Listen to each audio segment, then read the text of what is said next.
guys, welcome back to the Detail Bay. This week I worked on a 2020 Toyota Corolla, and to be honest, I was really impressed with it at first. I didn't think it would be that much of a heavy lift or that dirty, but the further I got into it, the more I realized it was very dirty. Not as far as dust goes or even a lot of surface dirt, but a lot of what was there is kind of deep in the carpet and in the seats, and unfortunately it has somewhat of a smell that I don't really care for, so deodorizing is definitely going to be a need. But the biggest kicker was the pet hair, both in the trunk and at the back glass sort of area on the inside. It would not come out, and I spent what felt like an eternity trying to get it out. The thing I don't really care for about Corollas specifically is that the carpet isn't so much carpet, it's like felt.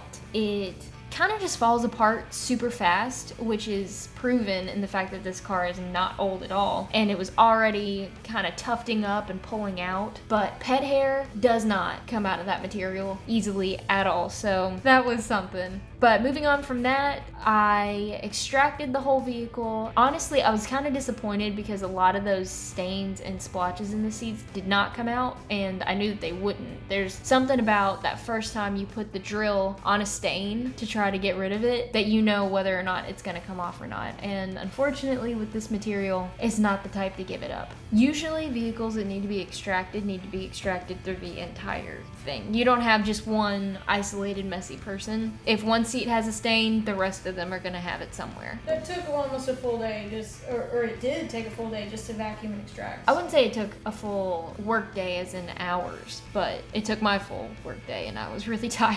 As far as the dashboard went, something was spilled on top in a few different places.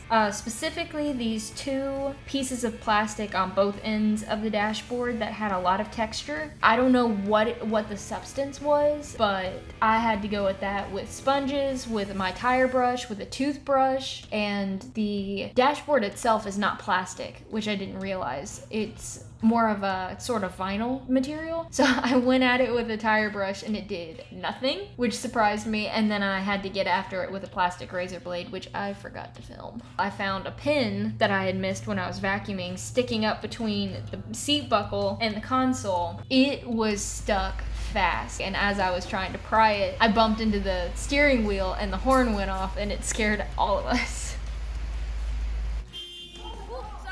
Usually things like that don't happen when I'm alone in the shop. There's got to be somebody else around to scare.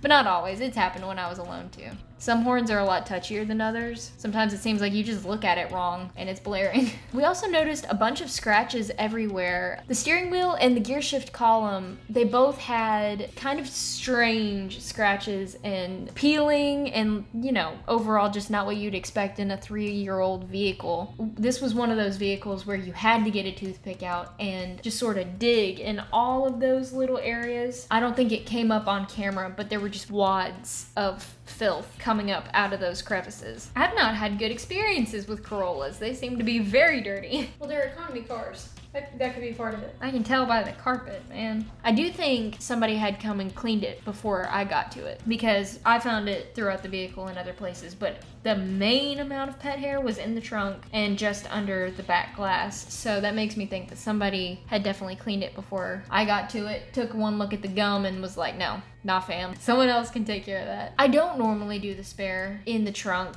but it was so dirty. After you've taken out the spare tire and cleaned all around in that area, you don't want to put a dirty, dust-covered tire back in that place where you just cleaned. So I decided to go ahead and do the tire. The one thing that I found weird was some doors and door jambs were fairly easy to clean. They weren't that dirty. And then other ones seemed to take forever. Back driver's door had 2 wads of gum in the door panel. The driver's door was pretty stained and I had to attack that with a magic eraser. I mean, I was ticked about it because when I extracted that middle column cup holder in the back seat area had gum stuffed under it and coins and thread and just a mass of garbage stuffed behind that thing, and it was so gross. So when I came to the door panels and saw more gum, I was just irritated, but thankfully I was able to get it out without much of a problem. You're the superhero